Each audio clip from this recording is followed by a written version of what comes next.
My name's Hannah Tews, My name is Leah Nadel. and our documentary was Join or Die, which outlined Robert D. Putnam's research and the ongoing threat to our democracy.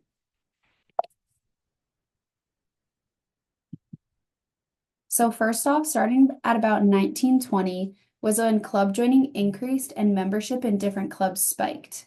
So, also, there's a graph below that shows the government performance and civic community and how there's a positive correlation between the two. And then in 1960 was when club membership was high and it was steady, and everyone was pretty involved in a club and united as one. And then 1990 was when numbers started to decrease and at a pretty fast rate as well, specifically because TVs were invented and they were more easily accessible.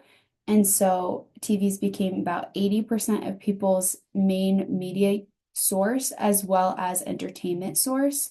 And so people didn't go out as much and people weren't in clubs and they used their TVs as their entertainment instead of being involved in clubs.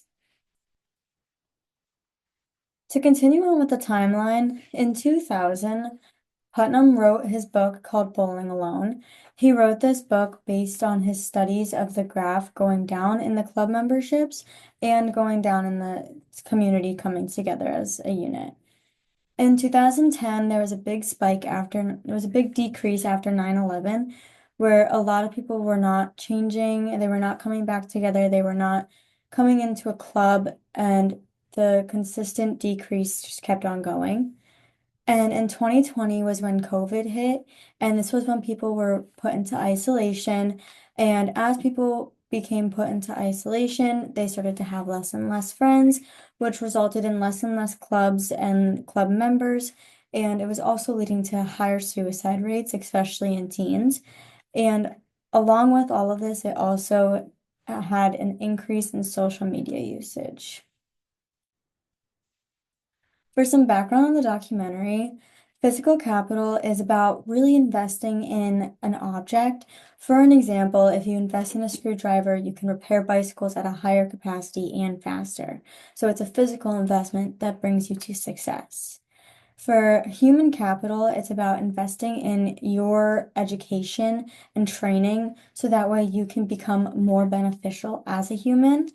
And social capital is really just about coming together as a unit and as a society and getting more done if you work in an organization or a community where there are productive connections with each other.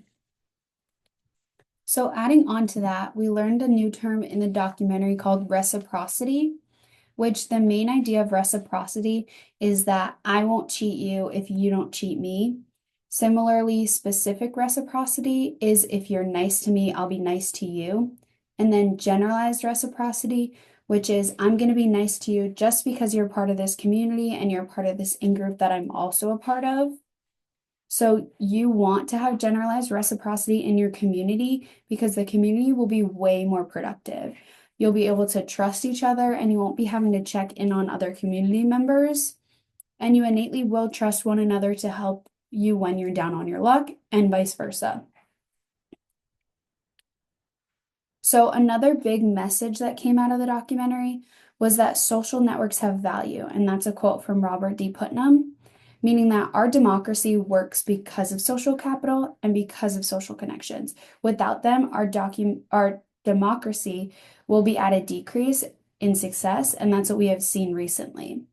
It also highlights the importance in unity in a community, as well as learning from our past, meaning that we have to learn from our past historical lessons and urging modern Americans to become one and unite as one after we saw that decrease in the 1990s, and that still is a decrease today, as well as a decrease in our democracy success. So the understandings of the documentary, the reason for our isolation and lack of community has been proven to be because of the decline in social connections. The film explores the alarming decrease in civic engagement and social ties over the past few decades, as outlined in Robert Putnam's research.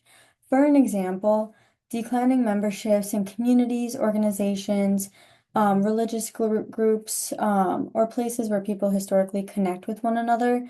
This has led to a decrease with the success of democracy within our country and our communities. The social media effects.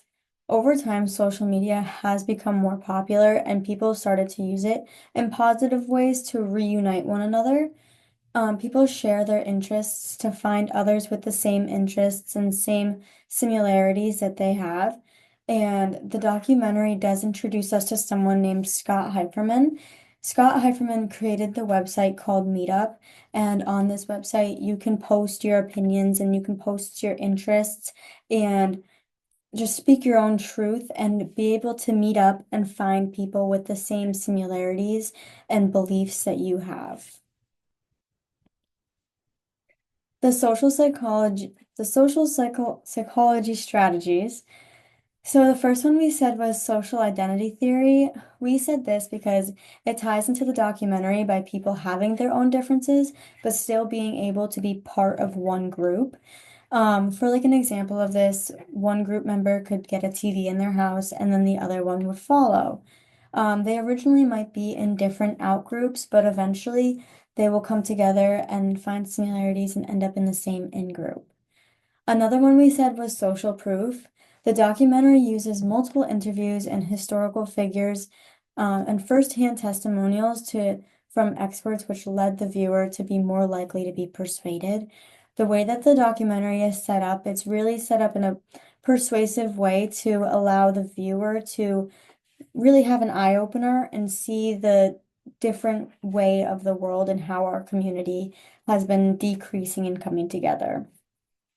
We also said scarcity by using a harsh title such as Join or Die. It gives the viewer the impression that this is a dire need and it shows the extent to how serious this situation is and how much our community needs to come together by the harsh title of the documentary. Okay, so similarly, other social psychology strategies that were used were emotional appeals. So this appeals multiple times to our different emotions. In the beginning being a fear arousal, and then at the end being like a hope arousal. And so originally we saw fear being evoked by using words like threat and downfall of our democracy. And then in the end, we saw more hopeful terms being used and more uplifting terms and the positivity that can come from joining communities and being different members.